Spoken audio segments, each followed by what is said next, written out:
Day 8 series చేసిన తర్వాత అసలు మామూలుగా స్టమక్ పెయిన్ అయితే రాలేమమ్మా. వీడియో లాస్ట్ వరకు చూసండి మామ, ఎందుకు వచ్చిందో చెప్పేస్తా.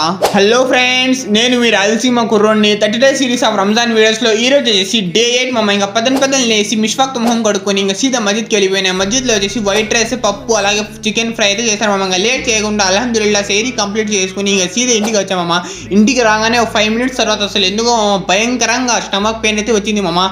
అసలు మామూలుగా లేదు మామ స్టమక్ పెయిన్ అయితే. ఇంకా లాస్ట్లో టాబ్లెట్ ఉండి ఇంట్లో ఇంక స్టమక్ పెయిన్ టాబ్లెట్ అయితే వేసుకున్నాను. దాని తర్వాత ఇంట్లో మజ్జిగ ఉంటే గ్లాస్ మజ్జిగ తాగిన తర్వాత కొంచెం రిలాక్స్ అయితే అనిపించింది మామ. ఇంకా లేట్ చేయకుండా నీళ్ళు తాగేసి ఇంకా ఇంట్లోనే పనుకున్నాం మామ. ఫజర్ నమాజ్ కూడా పోలేకపోయినాం మామ.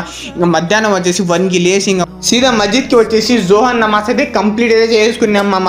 సో ఇంకా బయట ఎండ ఫుల్ కొడుతుంటే ఇంకా మస్జిద్లోనే కాసేపు విశ్రాంతి తీసుకున్న తర్వాత అసలు టైం అయిపోయింది మామ. ఇంకా అల్హమ్దుల్లా అస్సర్ నమాజ్ కూడా కంప్లీట్ అయితే చేసుకున్నాం మామ. సో వీళ్ళు ఇంకా సీదా ఇంటికి వచ్చేసి మిష్ఫాక్ మొహం కడుక్కొని ఇంకా లోపల ఎంటర్ అయిపోయి ఇఫ్తారీకి కావాల్సిన సామాన్లని అరేంజ్మెంట్ అయితే చేసుకున్నాం మామ. నేను ఇప్పుడే చెప్తున్నా కదా మామ, ఈ రోజు స్టమక్ పెయిన్ వచ్చింది, రేపు ఇంకోటి రావచ్చు, బట్ నేనైతే 30 days సిరీస్ అయితే తప్పకుండా కంప్లీట్ చేస్తానని మాట అయితే ఇస్తున్నా మామ. సో ఫైనల్లీ అల్హమ్దుల్లా డే 8 కూడా సక్సెస్ఫుల్లీ కంప్లీట్ అయితే చేసుకున్నాం మామ. కలుద్దాం డే 9 లో.